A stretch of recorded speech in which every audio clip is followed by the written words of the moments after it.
Hello everyone, welcome to Nurses Care YouTube channel.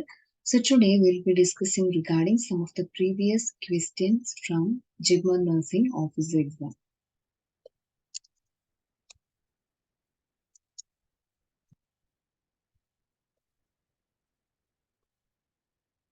So first question, all of the following are types of Lochia except, so the options are alba, serosa, serum and rubra. So we can see each option in detail.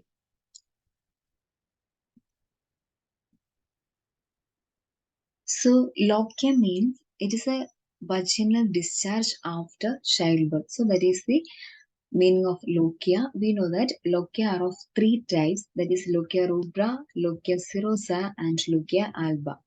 Lochia rubra will be the initial discharges after childbirth, so it will be reddish in color. So the duration of lochia rubra will be extending from first day after the childbirth to up to 3 days. The main components or contents of Lochia rubra include blood and fragments of decidua will be there.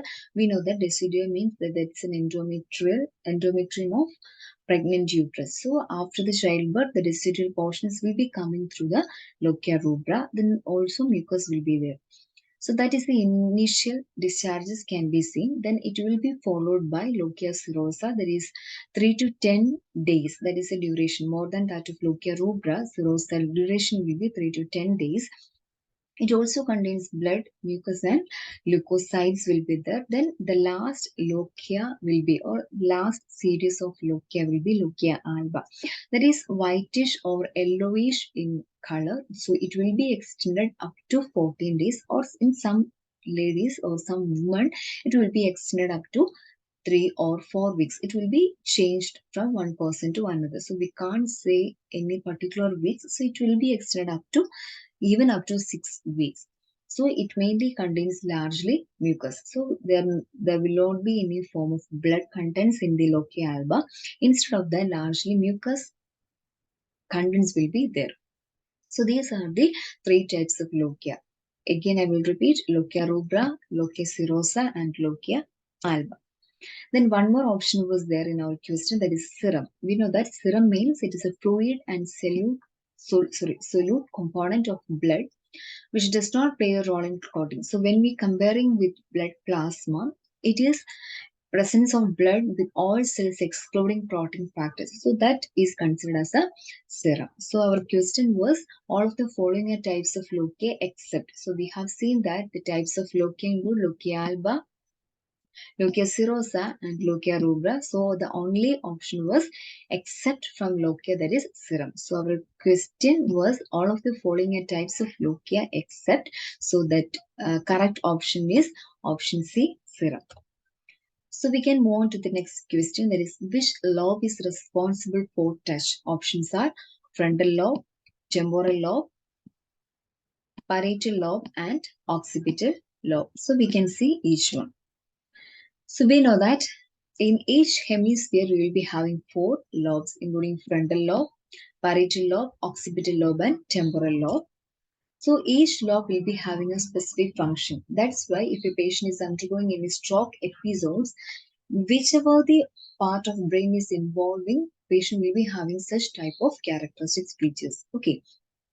So frontal lobe, it is mainly having the function of controlling motor actions. So it will be involving in cognitive functions and problem solving.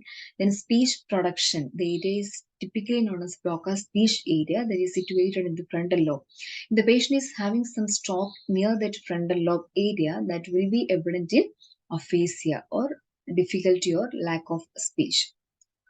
Then parietal lobe, that is mainly associated with the function of touch perception, then body orientation and sensory discrimination. So if the patient is having some difficulty with the parietal lobe area, patient will be having some abnormality in perceiving the touch. Then occipital lobe is mainly responsible for the sight or visual aspect. Then visual reception and visual interpretation will be managed by this lobe. Then last is temporal lobe. It is mainly having the function of hearing ability, auditory processing. Then there is one more area is there that is called Wernicke's area, that is mainly for comprehending the language. Then memory and information retrieval. So these are the four lobes which will be having a typical or specific function. So our question was, which lobe is responsible for touch? So correct option was parietal lobe. Apart from touch, it will be having a function of body orientation and sensory discrimination. Then next question is, AFP is elevated in which of the following conditions? So we should look forward which are the key words in this question. First is AFP, then next is AFP is elevated. So the options are Omphalocele, Gastroschisis, then Down syndrome, then Spina bifida, occulta. First we can move on to the explanation of AFP, then we can see each option in detail. So what is an AFP? AFP means alpha fetoprotein. Actually, it is a plasma protein that is normally produced by the fetus. That's why it is called as a fetoprotein. It is mainly manufactured or produced in the fetal liver. It is a very marked indicator in many of the diseases, including tumors or carcinoma affecting our liver. So initially it will be high in fetus blood, but it will be started to decrease in the baby's blood after the birth. At the age of 1 year, automatically the alpha fetoprotein level will be very decreased, or in some cases it will be undetectable also. In case of pregnancy period, alpha fetoprotein, the protein which is produced in the fetal liver, will be crossing the placenta from the fetal circulation. So if we are assessing the mother's serum blood, we can assess the presence of alpha fetoprotein. Based on the level of alpha fetoprotein, we can conclude some of the abnormalities. So if the level is more than, or if the level is very high, it will be indicating that baby has an increased risk of developing neural tube defect. That's why we can just look at the alpha fetoprotein level. Then we should know what is the normal range and what are the abnormal ranges. Alpha fetoprotein is assessed in unit of nanograms per milliliter. Normally, in an adult, it will be seen within the range of 0 to 40 nanogram per milliliter. In case of gestation period, at the age of 20 weeks of gestation or 5 months, maternal serum level of alpha fetoprotein will be more than 1000 nanogram per milliliter. So if the patient is having, or if the woman is having a level of 1000 nanogram per milliliter of alpha fetoprotein, it is a very much or very good indicator of an open neural tube defect. So the normal level or normal AFP concentration in a maternal serum is considered as 500 nanogram per ml. In a concise form, or we can assess that if the alpha fetoprotein level is increasing, it is an indicator of neural tube defect. If the level is decreasing, it is an indicator of Down syndrome. So that is a very good reminder for assessing whether it is neural tube defect or Down syndrome. So our question was AFP, which was elevated. For we know that definitely the option was correct option is Spina bifida occulta, because there is a neural tube defect. So we should look on to the which are the other options. The other option was Omphalocele. So what is an Omphalocele? It is a birth defect in which actually the infant's intestine or other abdominal organs are outside of the body because of a hole in the patient's or baby's buttocks, umbilical area. So here it is a mainly abnormality affecting within abdominal wall. So if the baby is born with these diseases, they will be having a pouch-like structures. Within that, the intestinal portions will be included. The next option was gastroschisis. It is an other form of abdominal wall defect in which the intestines are outside the body through an abdominal wall defect. Sometimes we will be confusing with the gastroschisis and omphalocele. So what is the main difference between these two abnormalities? In omphalocele, we can see a covering membrane. In that membrane, there will be intestinal portions will be included. So it will be ruptured in serious cases. So it will be having a central appearance. Whereas gastroschisis, there will be lateral to umbilical area. There is no covering membrane. Without a covering membrane, we can see the intestinal portions just outside the patient's but belly area or umbilical area. The next, our option was Down syndrome. We know that it is a genetical abnormality in which actually the abnormality concerning with the cell division. Here, the child will be having an extra genetic material in chromosome number 21. Here you can see that there is a, instead of 2, there will be 3 variations. Genetic variations can be seen in 21st chromosome. Then last option was spina bifida occulta. That is the mildest form of spina bifida. It is otherwise called as hidden. The word occulta means hide or hidden. It is a very mildest form of spina bifida. With it, there is a small gap in the spine, but no opening or sac on the back. We can't see any form of pouch at present in the patients who is having some spina bifida abnormality, especially in case of occulta abnormality.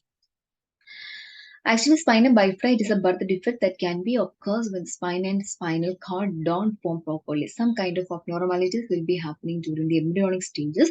So the baby will be having an incomplete development of spine and spinal cord. So that is a type of neural tube defect. If the baby is having some neural tube defect, there will be an indicator of increased alpha fetoprotein level. So this is the pictorial representation of alpha neural tube defect.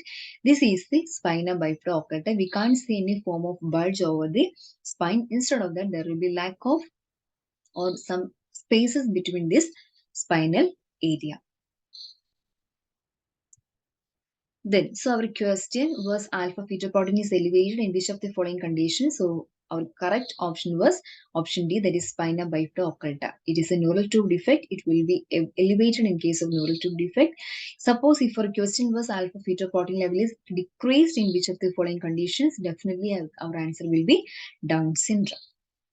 So next question, epilepsy awareness day is observed. We should assess or we should understand the key word in our question. Question is awareness day. That is not a national epilepsy day. Only they are asking for awareness day. Option was March 7, March 26, April 7 and April 26. Epilepsy awareness day is otherwise called as Purple Day. It was created in the year 2008 by a young girl called Cassidy Megan. She is a Canadian girl. Actually, she was suffering from epilepsy and she wanted to get some people thinking about or talking about this condition in detail. That's why she decided to use the color purple because lavender is recognized as an international flower of epilepsy. That's why it is called as a purple day. We know that the color of lavender is purple. So the purple day is something related to an epilepsy awareness day. So epilepsy awareness day is considered as March 26. In that day, everyone in all over the world will try to wear the dress in purple color.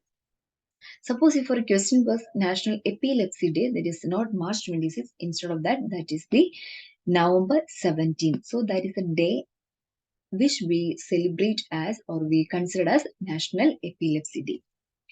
So our question was National Awareness Day. So the correct option was option B, March 26th. Then last question, Pradhan Mantri Jan Dhan Yojana was launched on. Here we have seen some of the date along with the year.